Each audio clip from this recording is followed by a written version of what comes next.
York, here is Jane Pauley. A super secret organization like the CIA is going to have secrets, but this sounded too bizarre to be true. Yet there it was, in print, in a respected newspaper.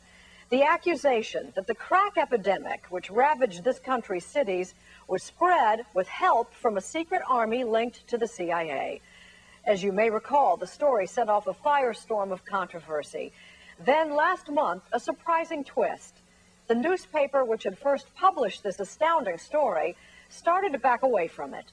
Is the story true or not? Tonight, Bob McEwen takes a second look.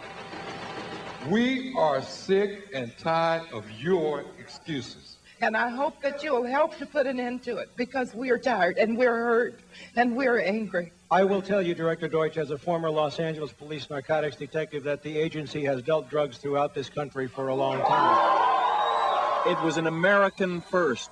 The director of the CIA, one of the country's most secretive institutions, facing the public at a town meeting in South Central Los Angeles. If this information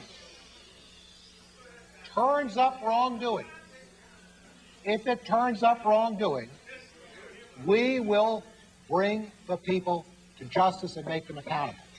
An extraordinary event in response to an extraordinary accusation that people working with the CIA had a hand in sparking the crack epidemic that has devastated America's inner cities. Those charges came from this man, reporter Gary Webb of the San Jose Mercury News. He became one of the most talked about journalists in the country, his story the most controversial of the past year, because after investigating the origins of the crack epidemic, he claimed he found a link leading right to the CIA.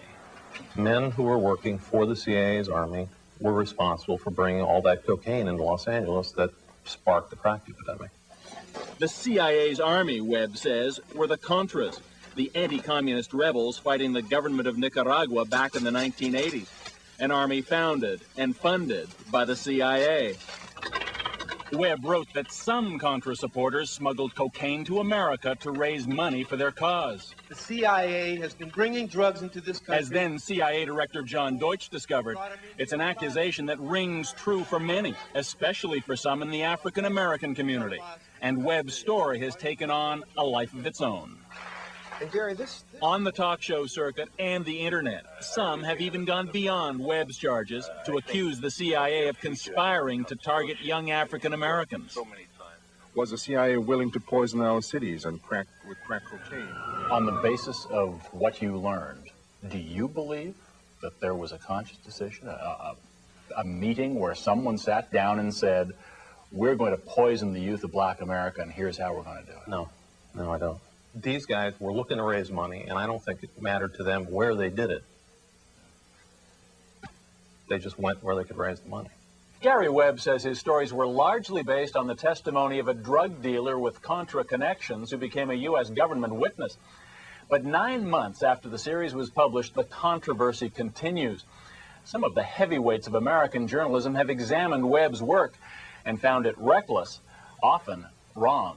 Just this week, Webb was pulled off the CIA story after his own executive editor admitted the articles oversimplified the origins of the crack epidemic and left out important conflicting evidence. He also wrote, I feel that we did not have proof that top CIA officials knew. But despite the evidence to the contrary, Gary Webb insists his stories were substantially accurate. And many Americans do seem willing to believe that their own government could have been involved in drug smuggling. So was the U.S. government involved in any way? Dateline decided to take a second look. Crack use spread like wildfire in the early 1980s. And in Los Angeles, a drug dealer known as Freeway Ricky Ross was in the middle of it. Prosecutors called Ross the Walmart of crack. He made millions in the early 80s dealing to Los Angeles street gangs. Police say he was among the first to take expensive cocaine powder and cook it into low-cost, highly addictive crack, then distribute it through the gangs. Webb says Freeway Ricky helped trigger an epidemic of human misery. It's destroyed our community. All the black men are in prison, most of us. Rick Ross is now serving a life sentence for cocaine distribution. The women are still strung on the drugs. kids without fathers, without mothers. And honestly, how much responsibility do you have for that? A lot. A lot of it was my fault. I played the game. Police in Los Angeles say he virtually cornered the crack market, thanks to a steady supply of cheap cocaine. A pipeline so good that Ross was able to introduce crack to other cities, using his gang contacts, and to make himself, he says, a very rich man. On your best day, how much money did you see? A couple million, 2, 3 maybe. A day. On a good day. How many days like that were there? A few. Quite a few. Rick Ross's drug supplier did have connections to the Contras. Dateline has been able to confirm that from former Contra leader Eden Pastora. And Pastora admits he received some aid from that drug supplier.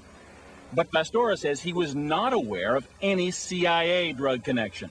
So we asked Gary Webb, where is the evidence the CIA knew of any drug dealing? You have to define the CIA. If you're saying that people who were working with the CIA know they were doing it, yeah. Did the director of the Central Intelligence Agency know this? I don't know. This is nonsense. Now retired, Dewey Claridge was the CIA's man in charge of Central America in the early 80s. He insists the agency had nothing to do with any drug trafficking or with any cover-up. Oh, don't give me the conspiracy bullshit. Come on, you're a more intelligent man than that. Come on. I mean, come on. Listen, there has never been a conspiracy in this country. Never? Gary Webb's version of events may be wrong, but in the mid-1980s, there was a high-level White House conspiracy called Iran-Contra. Whatever you believe, Gary Webb's stories have revived interest in an issue that's been simmering since Ronald Reagan was at the White House. Were U.S. government officials aware of drug smuggling in and around the Contra movement? And did they simply choose to ignore it? One U.S. senator says, absolutely. There's no question in my mind there is a complicity in the flow of drugs into this country, period. A Senate investigation led by John Kerry of Massachusetts found that individuals who provided support for the Contras were involved in drug trafficking, and that one or another agency of the U.S. government had information regarding the involvement, either while it was occurring or immediately thereafter. Incredibly, according to Senator Kerry, smugglers even used the U.S. government's own airlift operation at El Salvador's Ilopango airport to get cocaine back across the American border. This drug enforcement agent patrolled that same airport in the mid-'80s. It was just nonstop traffic coming and going, and nobody ever inspected their planes or their cargo or whatever. Cele Castillo told Dateline he observed rampant drug smuggling at that airport. Well, what we had was that we had Contra pilots flying out of Ilopango, smuggling drugs into the U.S., cocaine specifically. He claims the smuggling was so open it had to be condoned by the U.S. government. Castillo says planes would arrive filled with supplies for the Contras, then leave carrying cocaine for America, bound for military airfields in Florida and Texas, offloaded out of sight of the law, then shipped to California and other points in the U.S.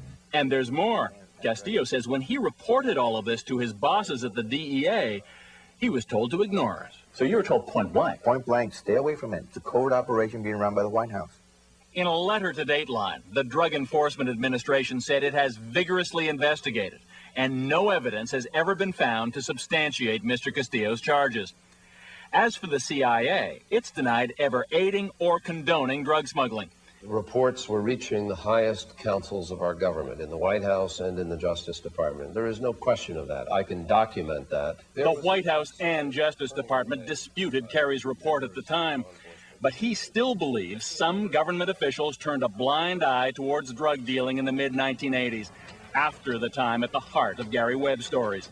There were no indictments or prosecutions, and ultimately those allegations of drug smuggling became just a footnote in the scandal known as Iran-Contra. According to Kerry, at the time, American officials were more afraid of the evils of communism than the ravages of crack cocaine. I'll tell you, South Central Los Angeles and every other city in America are owed an explanation. People knew that drug trafficking was getting mixed up in the flow of weapons. People knew there were bad types involved in this operation. They didn't turn off the spigot. That's plain and simple. The CIA is reviewing the charges made by Webb and says it will conclude its investigation by the end of the year. The House Select Committee on Intelligence says it will issue its own report and that its investigation will not be affected by the Mercury News' reevaluation of its series.